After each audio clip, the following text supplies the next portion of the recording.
بسم اللہ الرحمن الرحیم۔ منتہا وائس میں خوش آمدید۔ السلام علیکم ورحمۃ اللہ۔ سورۃ طٰہٰ آیت نمبر 56 تا 59 میں ارشاد باری تعالیٰ ہے، ہم نے اسے اپنی سب نشانیاں دکھا دیں لیکن پھر بھی اس نے جھٹلایا اور انکار کر دیا۔ کہنے لگا، اے موسیٰ، کیا تو اس لیے آیا ہے کہ ہمیں اپنے جادو کے زور سے ہمارے ملک سے باہر نکال دے؟ اچھا، ہم بھی تیرے مقابلے میں اسی جیسا جادو ضرور لائیں گے، بس تو ہمارے اور اپنے درمیان ایک وعدے کا وقت مقرر کر لے، نہ ہم اس کا خلاف کریں اور نہ تو، صاف میدان میں مقابلہ ہو۔ موسیٰ نے جواب دیا کہ زینت اور جشن کے دن کا وعدہ ہے اور یہ کہ لوگ دن چڑھے ہی جمع ہو جائیں۔ اللہ تعالیٰ نے فرعون کی جہالت و نادانی کا ذکر کرتے ہوئے فرمایا ہے کہ اس نے تمام پیش کردہ روشن دلیلوں کو جھٹلا دیا اور انہیں جادو ظاہر کرتے ہوئے موسیٰ سے کہا، تم کوئی دن مقرر کر لو، ہم تمہارے جادو کا توڑ جادو کے ذریعے ہی کریں گے۔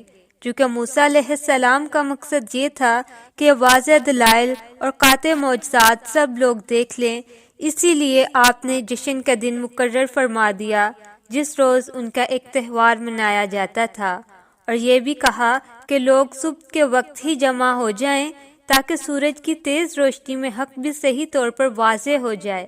آپ نے ان سے رات کے وقت مقابلے کا مطالبہ نہیں کیا بلکہ دن کا انتخاب فرمایا، کیونکہ آپ کو یقین تھا کہ اللہ تعالیٰ ضرور آپ کی مدد فرمائے گا اور آپ ہی غالب رہیں گے، خواہ وہ جتنا ہی زور لگا لیں۔ ان آیات میں اللہ تعالیٰ نے یہ خبر دی ہے کہ فرعون نے موسیٰ علیہ السلام کے مقابلے کے لیے اپنے ملک کے تمام بڑے بڑے جادوگروں کو جمع کر لیا۔ چونکہ اس وقت مصر میں بہت سے ماہر جادوگر موجود تھے، اس لیے اس نے ہر شہر سے تمام بڑے جادوگروں کو بلا لیا۔ ایک قول کے مطابق ان کی تعداد 80,000 تھی، ایک کے مطابق 70,000 تھی، ایک کے مطابق 30,000 تھی، ایک کے مطابق 13,000 تھی، ایک کے مطابق 15,000 تھی اور ایک کے مطابق 70 تھی۔ فرعون، اس کے وزراء، عہدیداران اور شہر کے تمام لوگ اکٹھے ہو گئے، کیونکہ فرعون کی طرف سے حکم تھا کہ سب لوگ یہ مقابلہ دیکھنے کے لیے آئیں۔ لوگ یہ کہتے ہوئے آ رہے تھے کہ اگر جادوگر غالب آئیں تو ہم ان کی پیروی کریں گے۔ موسیٰ علیہ السلام جادوگروں کی طرف بڑھے، انہیں واعظ فرمایا اور انہیں اللہ کے عطا کردہ معجزات کے مقابلے میں جھوٹے جادو کو پیش کرنے سے ڈانٹتے ہوئے کہا، تمہاری شامت آ چکی، اللہ تعالیٰ پر جھوٹ اور افطرا نہ باندھو کہ وہ تمہیں عذابوں سے ملیا میٹ کر دے۔ یاد رکھو، وہ کبھی کامیاب نہیں ہوگا جس نے جھوٹی بات گھڑی۔ بس یہ لوگ آپس کے مشوروں میں مختلف رائے ہو گئے، یعنی ان میں اختلاف ہو گیا۔ کچھ نے کہا یہ تو نبی ہیں اور کچھ نے کہا نہیں، یہ محض جادوگر ہی ہیں۔ بہرحال انہوں نے آپس میں چپکے باتیں کرنا شروع کر دیں، کہنے لگے یہ دونوں محض جادوگر ہیں اور ان کا پختہ ارادہ ہے کہ اپنے جادو کے زور سے تمہیں تمہارے ملک سے نکال دیں۔ یعنی موسیٰ اور ہارون بڑے ماہر جادوگر ہیں اور ان کا مقصد صرف یہ ہے کہ لوگوں کو اپنے ساتھ ملا کر فرعون اور اس کے اہلکاروں پر حملہ کر دیں اور ملک پر قبضہ کر لیں۔ اسی لیے تم بھی اپنا کوئی داؤ اٹھا نہ رکھو، پھر صف بندی کر کے آؤ، جو آج غالب آ گیا وہی بازی لے گیا۔ انہوں نے پہلے ہی یہ بات اس لیے کی تاکہ وہ سب متحد ہو جائیں اور اپنا مکر، فریب، جھوٹ اور جادو پوری کوشش کے ساتھ پیش کریں اور کسی بھی طرح غالب آ جائیں۔ لیکن ایسا کیسے ہو سکتا تھا؟ ان کے جھوٹے جادو اللہ کے عطا کردہ معجزات کا مقابلہ کہاں کر سکتے تھے، جو اللہ تعالیٰ نے اپنے رسول موسیٰ کلیم اللہ علیہ السلام کے ہاتھ پر ظاہر کیے تھے، اور وہ ایسے روشن دلائل تھے کہ جنہیں دیکھتے ہی آنکھیں حیران اور ششدر رہ جاتی تھیں۔ بہرحال انہوں نے آپس میں کہا، اپنے مکر و فریب کو اکٹھا کرو اور پھر صف بنا کر آؤ۔ انہوں نے ایک دوسرے کو اس طرح متحد ہو کر آگے بڑھنے کی تلقین اس لیے کی کیونکہ فرعون نے ان سے بڑے بڑے وعدے کر رکھے تھے، لیکن شیطان کا وعدہ محض دھوکہ ہی ہوتا ہے۔ جب جادوگر صف بنا کر کھڑے ہو گئے اور موسیٰ اور ہارون علیہ السلام بھی ان کے سامنے آ گئے تو جادوگروں نے موسیٰ علیہ السلام سے کہا، پہلے تم اپنا جادو دکھاؤ گے یا ہم دکھائیں؟ موسیٰ نے کہا، تم ہی پہل کرو۔ انہوں نے اپنی رسیوں اور لاٹھیوں میں پارا بھر رکھا تھا یا اس طرح کا کوئی اور بندوبست کر رکھا تھا جس کے باعث وہ رسیاں اور لکڑیاں حرکت کر رہی تھیں۔ ناظرین یہ سمجھ رہے تھے کہ وہ از خود متحرک ہیں، حالانکہ ان کی حرکت کا سبب پارا یا اس طرح کی کوئی اور چیز تھی۔ انہوں نے لوگوں کی نظروں پر جادو کر دیا اور اپنی رسیاں پھینک کر کہنے لگے کہ فرعون کی عزت کی قسم ہم ہی غالب رہیں گے۔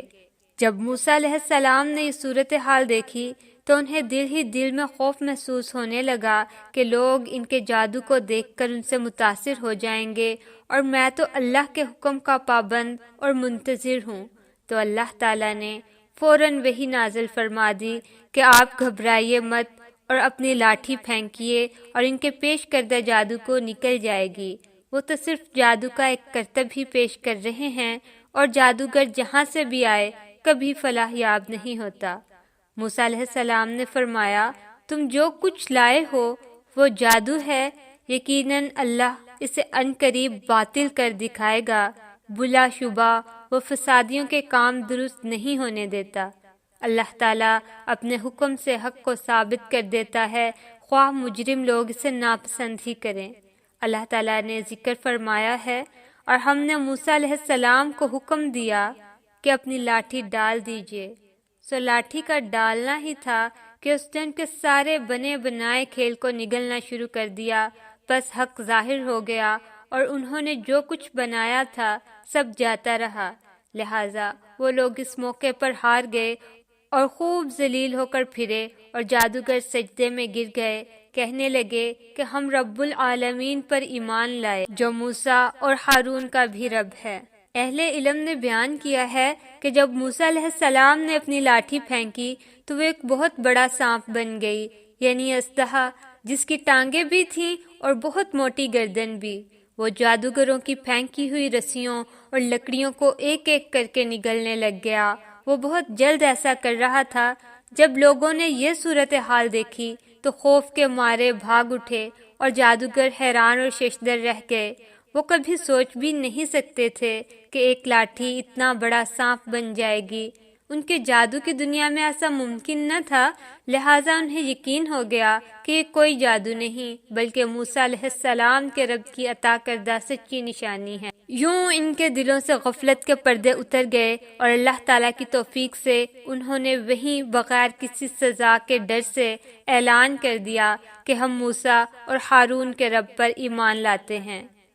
سورۃ طٰہٰ میں اللہ تعالیٰ ارشاد فرماتا ہے، تمام جادوگر سجدے میں گر پڑے اور پکار اٹھے کہ ہم تو ہارون اور موسیٰ کے رب پر ایمان لائے۔ فرعون کہنے لگا کہ میری اجازت سے پہلے ہی تم اس پر ایمان لے آئے، یقیناً یہی تمہارا وہ بڑا بزرگ ہے جس نے تم سب کو جادو سکھایا ہے۔ سن لو، میں تمہارے ہاتھ پاؤں الٹے سیدھے کٹوا کر تم سب کو کھجور کے تنوں میں سولی پر لٹکوا دوں گا، اور تمہیں پوری طرح معلوم ہو جائے گا کہ ہم میں سے کس کی مار زیادہ سخت اور دیر پا ہے۔ انہوں نے جواب دیا کہ ناممکن ہے کہ ہم تجھے ان دلیلوں کو دیکھ لینے کے بعد جو ہمارے سامنے آ چکی اس اللہ پر ترجیح دیں جس نے ہمیں پیدا کیا ہے۔ اب تو جو کچھ کرنے والا ہے کر گزر، تو جو کچھ بھی حکم چلا سکتا ہے وہ اس دنیاوی زندگی میں ہی ہے۔ ہم اس امید سے اپنے پروردگار پر ایمان لائے کہ وہ ہماری خطائیں معاف فرمائے، اور خاص کر جادوگری کا گناہ جس پر تم نے ہمیں مجبور کیا ہے۔ اللہ ہی بہتر اور ہمیشہ باقی رہنے والا ہے۔ بات یہی ہے کہ جو بھی گناہ گار بن کر اللہ تعالیٰ کے ہاں حاضر ہوگا اس کے لیے دوزخ ہے، جہاں نہ موت ہوگی اور نہ زندگی، اور جو بھی اس کے پاس ایمان کی حالت میں حاضر ہوگا اور اس نے اعمال بھی نیک کیے ہوں گے اس کے لیے بلند و بالا درجے ہیں، ہمیشگی کی جنتیں جن کے نیچے نہریں بہہ رہی ہیں، جہاں وہ ہمیشہ ہمیشہ رہیں گے۔ یہی ہر اس شخص کا انعام ہے جس نے پاکیزگی اختیار کی۔ مفسرین کا کہنا ہے کہ جب جادوگر سجدے میں گرے تو انہوں نے جنت میں اپنے لیے تیار ہونے والے اور سجائے جانے والے محلات دیکھ لیے، اس لیے ان پر فرعون کی دھمکیوں کا کوئی اثر نہ ہوا۔ جب فرعون نے جادوگروں کے موسیٰ و ہارون کے رب پر ایمان لانے کا منظر دیکھ لیا، اور یہ کہ ان دونوں کا مقام لوگوں کی نگاہ میں بہت بلند ہو گیا ہے، تو گھبرا گیا اس کی عقل مغلوب ہو گئی۔ اس نے مکر و فریب کی راہ اختیار کی اور جادوگروں کو مخاطب ہو کر کہنے لگا، کیا تم میری اجازت سے پہلے ہی ایمان لے آئے ہو؟ یعنی تم نے میری رایا کے سامنے اتنا کبھی فیل کیا اور مجھ سے اس کی اجازت بھی نہ لی؟ وہ بہت غصے میں آ کر گرجا اور دھمکیاں دینے لگا اور جھوٹ بولتے ہوئے کہا، یہی وہ تمہارا بڑا بزرگ ہے جس نے تمہیں جادو سکھایا ہے۔ یہ اس کا ایسا صریح بہتان اور واضح جھوٹ تھا کہ کم سے کم عقل والا بھی یہ بات جانتا تھا کہ موسیٰ علیہ السلام کی ان جادوگروں سے اس سے پہلے کبھی بھی ملاقات نہیں ہوئی، تو آپ انہیں جادو کیسے سکھا سکتے تھے؟ پھر انہیں موسیٰ علیہ السلام نے جمع بھی نہیں کیا تھا اور نہ ہی انہیں ان کی خبر تھی، بلکہ انہیں تو خود فرعون نے ہی مختلف علاقوں سے بلایا تھا اور وہ ملک کے طول و عرض اور چھوٹے بڑے تمام علاقوں سے خود ہی لایا تھا۔ خیر جادوگروں نے فرعون سے کہا، کوئی حرج نہیں، ہم تو اپنے رب کی طرف لوٹنے والے ہی ہیں، اس بنا پر کہ ہم سب سے پہلے ایمان لانے والے بنے ہیں۔ ہمیں امید ہے کہ ہمارا رب ہماری سب خطائیں معاف فرما دے گا۔ یعنی ہم قبطیوں سے پہلے موسیٰ اور ہارون کے رب پر ایمان لائے ہیں۔ انہوں نے فرعون سے یہ بھی کہا، تو ہم پر صرف یہ عیب لگاتا ہے کہ ہم اپنے رب کی نشانیوں پر ایمان لائے جب وہ ہمارے پاس آ گئیں۔